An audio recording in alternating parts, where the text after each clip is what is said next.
Hello to all MSc Microbiology students. Welcome to the video lecture of fungal systematics and extremophiles. We have already completed the fungal systematics part and we have also started the extremophiles part. And after a long break, we are resuming back towards our syllabus and the last few important points, I would rather say, the very few points that have remained in our syllabus, that is the isolation and cultivation of the extremophiles. Okay, so we have already seen how the extremophiles are being classified into different types based on what modes they are classified. Now we know they are different types because they have the growth conditions which are different. Okay, they have the requirements which are different from one another. We have also learned about those requirements कि उनको कैसे conditions की ज़रूरत पड़ती है. Along with that we have seen कि extremophiles में ऐसी क्या चीज़ें होती है, क्या खासियत होती है. आई वुड रादर से the mechanisms of adaptations. Okay, we have seen the mechanisms of adaptations of these extremophiles, that what mechanisms, what adaptations in them make them special, make them survive in those extreme conditions where normal organisms aren't able to survive. Okay, so how they survive in those extreme conditions we have already learned. Okay, they have some kind of the enzymes in them. We have learned that how these organisms have some kind of the proteins in them, some kind of other mechanisms related to DNA replication and all.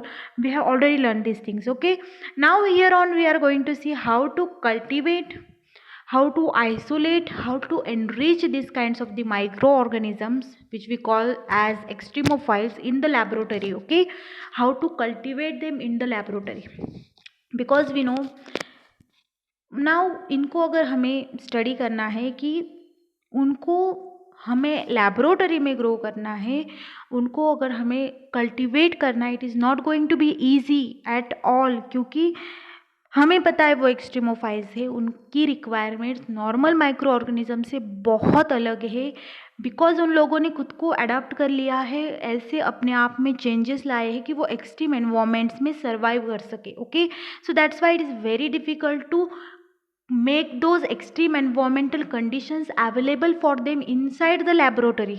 It's very hard, but yet with each new discovery, with each new, we can say, hard work of the scientist, okay, they have employed various procedures, various techniques for the cultivation of such organisms called extremophiles. So with time, discoveries and the techniques, we have the various modes nowadays to cultivate those extremophiles inside the laboratory. अब क्यों cultivate करना है हमें पता नहीं, क्यों उनको lab में ग्रो करना है, क्या ज़रूरत है उनको. अगर इतनी ही कॉम्प्लेक्स रिक्वायरमेंट है, let them stay in their natural environment ना, why we are bringing them inside the lab. So the main reason behind that is कि हमें उनसे फ़ायदा है, साइंटिस्ट को उनसे फ़ायदा है. कैसे? उनसे ऐसे प्रोडक्ट्स आइसोलेट किए जा सकते हैं, उनसे ऐसी एंजाइम्स या फिर कोई भी ऐसे प्रोटीन्स आइसोलेट किए जा सकते हैं जो आज की डेट में, आज के वी कैन से आज के इन्वायरमेंट में बहुत फ़ायदेमंद है. ओके, बिकॉज वाई, आजकल जो हमारे मॉलिक्यूलर स्टडीज़ हो रही है, जेनेटिकल बेसिस पे स्टडी हो रही है, उसमें इनका फ़ायदा है. या फिर आजकल हमें हमारी बॉडी में जो एक्सट्रीम कंडीशंस होती है उसमें भी अगर वो प्रोडक्ट सर्वाइव कर ले तो हम उनके थ्रू बहुत सारी चीज़ें एम्प्लॉय कर सकते हैं. ठीक है, तो ऐसी बहुत से एप्लीकेशंस होती है जो हम आगे जाके देखेंगे भी कि क्या क्या एप्लीकेशंस होते हैं एक्सट्रीमोफाइल्स के. तो यहाँ पे आज हम देखेंगे कि उनको कल्टीवेट कैसे करना है लैब में. ठीक है, तो आज जो पहला ऑर्गेनिज्म हमें कल्टीवेट करना है लैब में, that is the thermophiles. Okay, they are the thermophiles. तो हमने इनके बारे में ऑलरेडी सीखा है, समझा है कि थर्मोफाइल्स होते क्या है. दे आर द ऑर्गेनिज्म जो एक्सट्रीम टेम्परेचर कंडीशंस पे ग्रो होते हैं. In short, they are the heat lovers. उनको हाईएस्ट टेम्परेचर पे ग्रो होना पसंद है, आई वुड रादर से, क्योंकि वो ऑलरेडी उस टेम्परेचर में रहने के लिए खुद को चेंज कर चुके हैं. ठीक है, तो थर्मोफाइल्स अगर हम रिवाइज करें तो होते क्या है, they are the organisms which grow above 60 degree Celsius they may be the moderately thermophiles, और जो बिलो 100 डिग्री सेल्सियस पे भी ग्रो हो सकते हैं अप टू 150 130, तो they are the hyper thermophiles. Okay, generally इनका एप्लीकेशन होता है ये है कि ये लोग जो है एंजाइम्स के आइसोलेशन के लिए यूज़ किए जाते हैं, और बहुत डिफ़िकल्ट होता है इनको लैब में ग्रो करना, क्योंकि आपने भी प्रैक्टिकल किया होगा। तो जब हम थर्मोफाइल्स को ग्रो करते हैं, उनको उतना टेम्परेचर देते हैं, तो अगार जो होता है वो श्रिंक हो जाता है, ठीक है। तो that's why it is very very difficult to grow such kind of organisms inside the lab.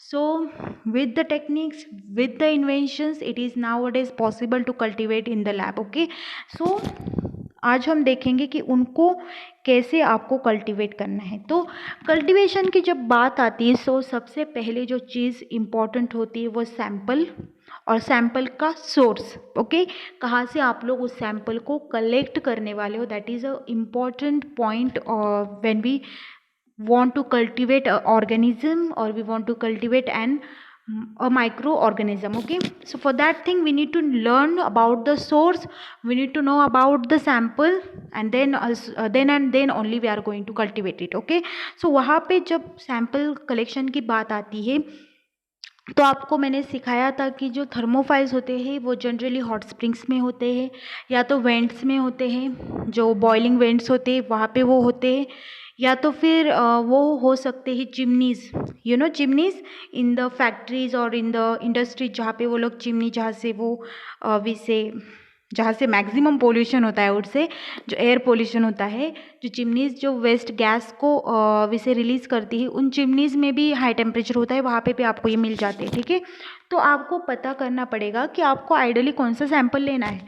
तो one article I found out very interesting, and one I would say rather I got one piece of information that is very interesting.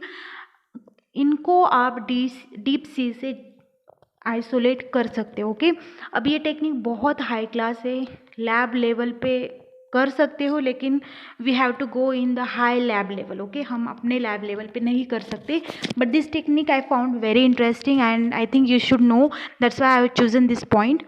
तो आपको grow करना है thermophiles को जो आपने isolate किए हैं फ्रॉम द डीप सी, ठीक है। उसमें भी आपको करना है हाइपर थर्मोफाइल्स, और वाटर से कर रहे हो इसलिए हाइड्रोथर्मोफाइल्स को, ठीक है। अभी आप बोलोगे कि थर्मोफाइल्स और वो भी डीप सी में से ही क्यों? तो जब पहले डीप सी का नाम लिया जाता था, या डीप सी में से आइसोलेशन करने का अगर सोचा जाता था, तब it was very I would से very not natural thing. Okay, क्योंकि क्या होता था कि डीप सी को पहले कंसिडर किया जाता था लाइक अ डेजर्ट। डेजर्ट में कैसे आप इमेजिन करते हो कि वहाँ पे रहना बहुत मुश्किल है, that's like same case in the deep sea also. Deep sea में भी ऐसे पहले साइंटिस्ट को लगता था कि वहाँ पे रेयरली कोई रहता होगा, माइक्रो ऑर्गेनिजम्स तो रहते ही नहीं होंगे, ठीक है, क्योंकि वहाँ पे वो एनवायरनमेंट ही ऐसा होता है लाइक अ डेजर्ट। वहाँ पे सोर्सेज नहीं होती, प्रेशर ज़्यादा होता है, कंडीशंस फेवरेबल नहीं होती, ऑक्सीजन नहीं होता वहाँ पे ठीक ठाक, देन लाइट भी नहीं होती, न्यूट्रिएंट्स कहाँ से मिलेंगे। तो जनरली साइंटिस्ट को लगता था कि there may be no organism present over there, but with time scientist ने रिसर्च किया and they found out it is a great source of diverse organisms. वहाँ पे आपको हर कंडीशन में सर्वाइव करने वाले माइक्रो ऑर्गेनिज्म मिल जाएंगे, डाइवर्स। लाइक वहाँ पे आपको हाई प्रेशर में सर्वाइव करने वाले, high acidic, high basic condition में सर्वाइव करने वाले ऑर्गेनिज्म मिल जाएंगे, हाई टेम्परेचर पे ग्रो होने वाले माइक्रो ऑर्गेनिज्म मिल जाएंगे। So that's why deep sea was then considered as an ideal way for collecting the sample. Okay, तो डीप सी में से आपको सैंपल, अब पहली चीज़ आपको करनी क्या पड़ेगी आइसोलेशन के लिए, पहले तो आपको सैंपल को कलेक्ट करना पड़ेगा, ठीक है। तो कलेक्ट करने के लिए अब ऑब्वियस सी बात है, डीप सी है तो क्या आप छलांग लगाओगे और लेके आओगे क्या सैंपल? नहीं। सैंपल को लेने के लिए, उसको आइसोलेट करने के लिए आपको ज़रूरत पड़ेगी highly equipment, highly resourced equipments, ठीक है। तो उस चीज़ के लिए आपको जो है थोड़े अलग इक्विपमेंट्स लगेंगे, अलग इंस्ट्रूमेंट्स लगेंगे। सो विच आर दोज इंस्ट्रूमेंट, ठीक है। तो आपको डीप सी में से या तो आप सैंपल जो है वो फ्लूइड फॉर्मेट में ले सकते हो, it may be the sea water, ठीक है, या तो फिर डीप सी का आप कोई सेडिमेंट्स या कोई रॉक्स वगैरह ले सकते हो, या तो आप एनिमल लेफ्ट ओवर्स या फिर वी से एनिमल मैटर भी ले सकते हो, ठीक है। तो डिपेंड्स आपको कौन सा सैंपल कलेक्ट करना है, वो सॉलिड करना है लिक्विड करना है, आपके ऊपर है। अब उसको कलेक्ट करने के लिए आपको कोई चीज़ें लगेगी, ठीक है। तो the things which we need to take the sample और टू कलेक्ट द सैम्पल, तो उसके लिए आप वाटर सैम्पलर्स यूज़ कर सकते हो, like piston corers, grab samplers, dredge samplers. ये सब चीज़ें अब थोड़ी सी instrument wise they are very new to us, but ये सब चीज़ें लगती है for the collection of sample. Along with that कुछ स्पेशलाइज्ड इक्विपमेंट्स हो सकती है जो आप यूज़ कर सकते हो for the collection of sample, like Niskin bottles, titanium syringes, ORI water samplers. Niskin bottle जो होती है कुछ ऐसे दिखती है, आई कैन शो यू। तो ये ऐसी इतनी बड़ी सैम्पल कलेक्टर जो है, it is called as the Nessler bottle, okay. तो ये जो sorry not Nessler, it is Niskin bottle. तो निस्किन बॉटल जो है ये आप यूज़ कर सकते हो for the collection of sample. Then titanium syringes होते हैं, सिरेंजेस जैसे नॉर्मल हम सिरिंज को जैसे इमेजिन करते हैं, बस मेटल का होता है, वो टिटानियम का होता है, that titanium syringes can be use. Along with that कुछ गैस टाइट वाटर सैम्पलर्स भी यूज़ किए जाते हैं, ठीक है। तो ऐसी चीज़ों की मदद से आप लोग सैम्पल्स कलेक्ट कर सकते हो।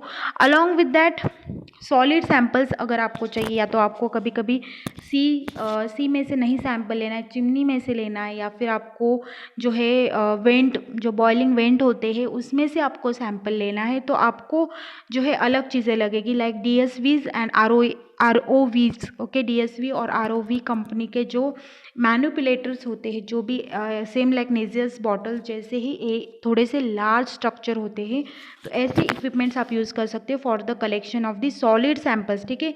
या तो डीप सी में से आपको एनिमल स्पेसिमन लेने हैं, तब भी आप क्या यूज़ कर सकते हो, मैनिपुलेटर्स, ठीक है। Then along with that push corer जो होते हैं, सेडिमेंट सैम्पल्स उससे ज़्यादातर कलेक्ट किए जाते हैं, क्योंकि वो जैसे बोरर आप यूज़ करते हो लैब में to make the bores on the agar plate, तो वैसे ही लार्ज स्ट्रक्चर होते हैं, they are called as the push corers, okay.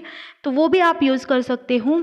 Then sediment samplers भी आप यूज़ कर सकते हो फॉर द सैम्पलिंग पर्पजेस, ठीक है। तो ये सब सैम्पलर्स की मदद से आपने सैम्पल अभी कलेक्ट कर लिया है, ठीक है। अब डिपेंड आपने सॉलिड लिक्विड जो भी सैम्पल कलेक्ट कर लिया है, अब सैम्पल कलेक्शन का काम हो चुका है, ठीक है। अभी आपको सैम्पल का प्रोसेसिंग करना है एंड उसका प्रिजर्वेशन करना है। ऑब्वियस सी बात है, आपने वहीं से सैंपल लिया और वही आप एक्सपेरिमेंट स्टार्ट करोगे, कल्टीवेशन का काम स्टार्ट करके होगा क्या पॉसिबल? आप कहीं डीप सी में आप कहीं डीप सी में गए, वहाँ से आपने सैंपल आइसोलेट किया, क्या आप सी पे ही प्रैक्टिकल शुरू करोगे? क्या नहीं, we need to go inside the lab, we need to perform it in the highly preserve conditions, ठीक है। तो इसके लिए we need to process that sample, we need to preserve that sample, क्योंकि आपको इतना ट्रैवल करना है, तो we need to preserve it also, okay. Process भी करना है, प्रिजर्व भी करना है, ठीक है। अभी एक सैम्पल की एक इम्पॉर्टेंट चीज़ ये है कि सैम्पल जो होता है हमने डीप सी से लिया है, ठीक है। तो ये डीप सी में जो भी एक्सट्रीमोफाइल्स होते हैं या जो भी माइक्रो ऑर्गेनिजम्स होते हैं, उनमें एक बात होती है कि वो लोग they are very much of anaerobic, ठीक है। एनाएरोबिक होते हैं, इसका मतलब क्या? ऑब्वियस सी बात है, वो एक तो ऑब्लिगेट एनाएरोब्स हो सकते हैं या तो फैकल्टेटिव, बट एनाएरोब्स तो होते हैं, मतलब उनको ऑक्सीजन, क्योंकि वो डीप सी में है तो डीप सी में ऑक्सीजन नहीं होता, तो ऑब्वियस सी बात है वो एनाएरोब्स होते हैं। तो आपको उनको प्रिजर्व करने के लिए सैंपल जो आपने कलेक्ट किया है उसमें जो है अभी बच्चे कुचे जो भी थर्मोफाइल्स होंगे, आपको उनको अच्छे से रखना पड़ेगा। जैसे डीप सी में एनवायरनमेंट होता है वैसे आपको उनको प्रोवाइड करना पड़ेगा। तो आप ये कैसे कर सकते हो? तो आपको उसको पूरे tightly air free environment, O2 free environment आपको उसको देना पड़ेगा उस सैंपल को, ठीक है। तो उसके लिए आप क्या कर सकते हो कि एक ग्लास की बॉटल ले सकते हो, उसमें आप उसको रख सकते हो वेरी केयरफुली और उसको क्लोज कर सकते हो यूजिंग द रबर कॉर्क और रबर स्टॉपर, ओके। स्टॉपर की मदद से उसको क्लोज करना है। उसमें कुछ कैटलिस्ट डालनी है जो ऑक्सीजन को रिड्यूस कर देगी, मतलब बचा कुछ ऑक्सीजन भी होगा सैंपल में तो वो भी निकल जाएगा। अलॉन्ग विद दैट जो सॉलिड सैंपल्स होती है उनको आप प्लास्टिक ग्लव बैग्स में रख सकते हो। ऐसी बैग्स होती है जिनमें नाइट्रोजन और आर्गन गैस भरा होता है, ठीक है, तो आप ऐसे बैग्स में भी उसको रख सकते हो। और या तो आप उनको बॉटल्स में रखना है, लेकिन बॉटल्स भी कैसी, उसमें रेड्यूसिंग एजेंट्स डाली हुई होनी चाहिए, ठीक है, क्योंकि हमें उनको स्ट्रिक्टली एनारोबिक कंडीशन देना है, ठीक है। सब सैम्पलिंग आप कर सकते हो उसकी। सब सैम्पलिंग करते वक्त थोड़ा सा ध्यान रखना है कि आपको उसको फ्लश करना है with the nitrogen gas, continuously nitrogen gas देते हुए आपको उसको सब सैम्पलिंग मतलब क्या, दूसरे बॉटल में आपको उसको डालना है, ठीक है, दूसरी कंडीशन में या दूसरी बॉटल में आपने उसको डालना है। तब केयरफुली डालना, नाइट्रोजन गैस की कंटिन्यूसली फ्लशिंग करते रहो ताकि ऑक्सीजन बिल्कुल भी उस बॉटल में ना जा पाए, okay. So that care you should be taken. And along with that हमें उसको ट्रैवल मीडिया में डालना है, क्योंकि वो मीडिया आपने मीडिया के टाइप स्टडी किए होंगे FY BSc में, तो आपको पता होगा ट्रैवलिंग मीडिया भी होते हैं। तो ऐसे मीडिया जो आप ट्रैवलिंग के वक्त यूज़ करते हो, बिकॉज आपको उनको बहुत देर तक रखना पड़ता है, तो प्रिजर्व करना पड़ता है, तो आपको उनकी वैसी कंडीशंस देनी पड़ती है। तो आपने क्या करना है, उस मीडिया में रेड्यूसिंग एजेंट्स डालने हैं, कैटलिस्ट डालने हैं, N2 डालना है, नाइट्रोजन डालना है, ताकि ऑक्सीजन बिल्कुल उस मीडिया में नहीं हो, ठीक है। तो केयरफुली आपने सैंपल को मीडिया में डाल के ले जाना है या तो फिर डायरेक्टली ले जाना है, लेकिन in the absence of oxygen, ठीक है, ऑक्सीजन फ्री एनवायरनमेंट में रख के। नाउ हमने अभी उसको सैम्पलिंग किया है, सैंपल कलेक्ट कर लिया है, सैंपल को अभी हमने प्रोसेस भी किया, उसको प्रिजर्व भी किया। अब आपको उसको ले जाना है लैब में we have to cultivate it. तो कल्टिवेट करने के लिए ऑब्वियस सी बात है आपको क्या ज़रूरत पड़ती है, तो एक अच्छे से मीडिया की। ऑब्वियस सी बात है आप नॉर्मल अगार को नहीं यूज़ कर सकते हो, क्योंकि वो मेल्ट हो जाएगा, उसका melting temperature is very low. तो आप उसको अबो 100 डिग्री सेल्सियस पे रखोगे तो अगार मेल्ट हो जाएगा, तो ऑब्वियस सी बात है आप इजीली कल्टिवेट नहीं कर पाओगे। इवन जो हमारे जो नेचुरल मीडियाज़ होते हैं लाइक न्यूट्रिएंट ब्रॉथ, ओके, वो भी डीनेचर हो जाएगी in the higher temperature condition. तो आपको उनको कल्टिवेट करने के लिए थर्मोफाइल्स को we need a specialised kind of a media, okay. For that thing हमें उनको कुछ एनवायरनमेंट देना पड़ेगा जो उनके नेचुरल हैबिटेट से मिलता जुलता है, ठीक है। तो ऐसी चीज़ करते वक्त आप कौन सा मीडिया यूज़ कर सकते हो जिसमें सॉल्ट कॉन्सेंट्रेशन थोड़ा ज़्यादा हो और जहाँ पे आपको उनको नेचुरल एनवायरनमेंट देते आए। तो यहाँ पे कुछ मीडिया से मैंने 2 इंक्लूड किए हैं, डिपेंडिंग ऑन द ऑर्गेनिज्म कि आपको कौन से टाइप के ऑर्गेनिज्म आइसोलेट करने हैं। लाइक आपको केमो ऑटोट्रॉपिक थर्मोफाइल्स आइसोलेट करने हैं, केमो लिथोट्रॉपिक आइसोलेट करने हैं। डिपेंडिंग ऑन द ऑर्गेनिज्म आप मीडिया चेंज कर सकते हैं, लेकिन ये एक आइडियल मीडिया है बेसल सलाइन मीडिया, ठीक है। अब इसका नाम आप इसको सिंथेटिक सी वाटर मीडिया भी कह सकते हो, क्योंकि आपने इन ऑर्गेनिजम्स को कल्चर करना है, आपको इन ऑर्गेनिजम्स को कल्चर करना है जो आपने डीप सी में से लिए, लाइक डीप सी में से आपने सैंपल जिसका कलेक्ट किया है, we need to cultivate them and that's why हमें उसको और नेचुरल एनवायरनमेंट देना है। तो which kind of media we are going to use, तो जो सी वाटर से थोड़ा मिलता जुलता हो, तो वो कौन सा है फिर, बेसल सलाइन मीडिया, ओके, जिसको सिंथेटिक सी वाटर कहा जाता है। अब आप यहाँ पे देख सकते हो कि मीडिया की जो कंटेंट है उसमें बहुत सारे सॉल्ट आयंस दिख रहे हैं, ठीक है, क्योंकि वाटर है, सी वाटर है, तो सी वाटर में बहुत सारे सॉल्ट्स होंगे, बहुत सारे आयंस होंगे। तो आपको 2 चीज़ें बनानी है यहाँ पे, एक वो मीडिया होगा और उसके साथ साथ एक ट्रेस मिनरल सॉल्यूशन आपको बनाना है। तो ट्रेस मिनरल सॉल्यूशन जो नीचे का है, okay, it is a trace mineral solution जो आपको बनाना है। तो वहाँ पे आप क्या यूज़ करने वाले हो, nitro triacetic acid, then MgSO4, magnesium sulfate, manganese sulfate, NaCl, FeSO4, then CuSO4, calcium chloride, copper sulfate, then there is zinc sulfate, then there is the hydroborate, then there is the sodium molybdate, then nickel, then sodium silicate, various types of the minerals you are going to add in this trace mineral solution. इसका content थोड़ा सा complex है, आपको ये सब चीज़ें add करनी है। इसके साथ साथ we are going to add the NaCl, MgCl2, MgSO4, KCl, then ammonium chloride, then potassium hydrogen phosphate, then calcium chloride, ferrous sulfate, magnesium sulfate, manganese sulfate, along with that magnesium chloride NaCl तो होगा ही होगा। तो ये सब चीज़ें आपको डालनी है in the form of the in the distilled water, okay, 1 litre. And एक चीज़ आपको ध्यान रखनी है कि क्वांटिटी इधर उधर नहीं होनी चाहिए, क्योंकि आपको थर्मोफाइल्स को उनका नेचुरल एनवायरनमेंट देना है। That's why we are going to use the salt, okay.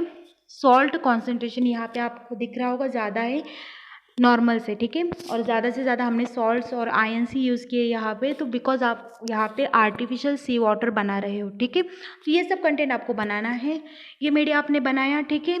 इसमें आपने अपना ऑर्गेनिज्म आइसोलेट किया। अब उसको आपने क्या करना है, ग्रो करना है, या फिर उसको कल्टीवेट होने के लिए आपको उसको इंक्यूबेट करना पड़ेगा। कुछ कल्टीवेशन कंडीशंस होगी जो रिक्वायर्ड होगी for the cultivation of the hyper thermophiles. तो वो कौन सी कंडीशंस है? तो अभी ये हाइपर थर्मोफाइल्स है, तो ऑब्वियस सी बात है आप नॉर्मल इंक्यूबेटर में इसको नहीं रख सकते।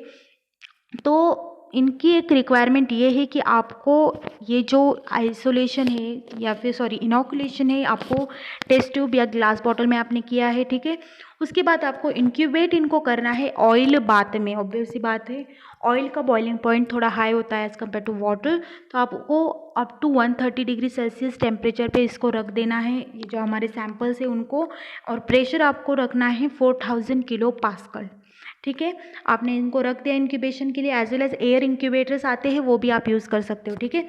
इसके अलावा एक चीज़ आपको ध्यान रखनी कि आपने इसको अच्छे से मॉनिटरिंग करना है, कंटिन्यूसली मॉनिटरिंग करना है कि कहीं जो है सेल ग्रो हो रहे हैं कि नहीं, क्योंकि क्या होता है सेल जो होते हैं थोड़ी स्लोली ग्रो हो जाती है, तो इसलिए टर्बिडिटी आपको नहीं दिखती। टर्बिडिटी से हम पता लगता है ना हमको कि हाँ लिक्विड मीडिया में सेल्स है क्या है या नहीं, ये आपको कैसे पता लगता है कि मीडिया कितना टर्बिड है। तो टर्बिड नहीं भी है मीडिया तब भी आपको चेक करना है, क्योंकि उसमें सेल्स हो सकती है, बहुत स्लो ग्रो होती है, तो इसकी वजह से आपको कंटिन्यूसली मॉनिटरिंग करना है। After that the thing which we are going to do is that कि उनको ग्रोथ जो है इनकी स्टेशनरी फेज़ तक ही करनी है, क्योंकि क्या होता है स्टेशनरी फेज़ होने के बाद ये सेल्स लाइज होना शुरू हो जाती, ब्रेक होना शुरू हो जाती है। तो आपको इनका ग्रोथ जो है स्टेशनरी फेज़ तक करना है। स्टेशनरी फेज़ के बाद इसको एक तो फ्रेशली एडेड मीडिया में आप फ्रेशली मेड मीडिया में डाल सकते हो, या फिर आप दूसरी चीज़ ये कर सकते हो कि लो टेम्परेचर पे उसको रख देना है, ठीक है। वो अपने आप ग्रो हो जाएगी, बट स्टेशनरी फेज तक ही आपको हाई टेम्परेचर पे ग्रो करना है, ठीक है। उसके बाद आप उसको फ्रिज में भी रख सकते हो प्रिजर्व करके। रूम टेम्परेचर पे भी आप शॉर्ट टाइम प्रिजर्वेशन कर सकते हो, लेकिन फ्रिज में आप रख सकते हो and we can keep it for a longer time, ठीक है। तो ये हुई बात कल्टीवेशन की कि आपको कैसे करना है। अब इसके आइसोलेशन की बात करते हैं कि इसमें से एक ऑर्गेनिज्म आपको प्योर कल्चर आपको बनाना है, तो कैसे बनाना है। तो एक मेथड है डाइल्यूशन टू एक्सटेंशन टेक्निक की जाती है। मतलब इतना माइक्रोटाइटर प्लेट में मीडिया को डाइल्यूट किया जाता है कि आखिरी माइक्रोटाइटर वेल जो होती है, आपको माइक्रोटाइटर प्लेट पता होगी, तो उसका जो आखिरी वेल होगा तो उसमें एक ही सेल आना चाहिए, ठीक है।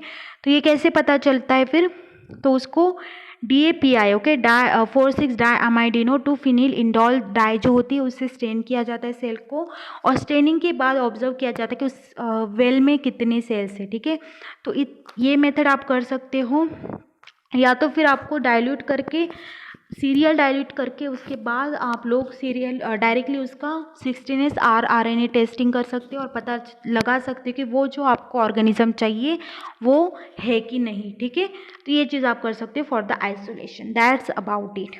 तो एक चीज़ आपको क्या याद रखनी कि सैंपल कलेक्ट करते वक्त नीजल बॉटल या फिर आप कुछ कोरर्स यूज़ कर सकते हो, कुछ सैम्पलर्स यूज़ कर सकते हो, कुछ मैनिपुलेटर्स यूज़ कर सकते हो, वेरियस सैंपल कलेक्टर्स होते हैं जिससे आपको सैंपल कलेक्ट करना है। सैंपल कहाँ से कलेक्ट करना है, डीप सी में से, ठीक है। दूसरी चीज़ ये कि मीडिया कौन सा यूज़ किया जाता है for the growth is the basal salt medium, या तो उसको आर्टिफिशियल सी वाटर भी बोला जाता है, तो ऐसा मीडिया आप यूज़ करते हो। अलॉन्ग विद दैट आपको एक चीज़ याद रखनी है कि कल्टीवेशन कंडीशन जो होती है आपको उसको ऑयल बाथ जो होता है उसमें आपको इंक्यूबेट करना है एंड स्टेशनरी फेज़ तक ही ग्रो करना है, ठीक है। स्टेशनरी फेज़ के बाद उसको आप एक तो फ्रेश मीडिया में डाल दो, या तो फिर टेम्परेचर लो करके या फ्रीज करके आप रख दो, ठीक है। एंड आइसोलेशन करते वक्त आप डाइल्यूशन एक्सटेंशन मेथड करते हो, ठीक है। इतनी ही चीज़ें आपको याद रखनी है in the isolation and enrichment of the thermophiles, okay. Sample कहाँ से कलेक्ट किया, अब यहाँ पे मैंने दिखाया है कि सैंपल जो है मैंने डीप सी में से कलेक्ट किया है। बाकी प्रोसीजर्स जो है डिपेंड होती कि आपने सैम्पल कौन सा यूज़ किया है।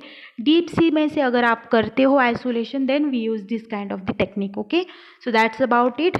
This is how the thermophiles are being cultivated in the lab. Okay, that too in the higher level labs. Okay, so I hope you have understood the lecture.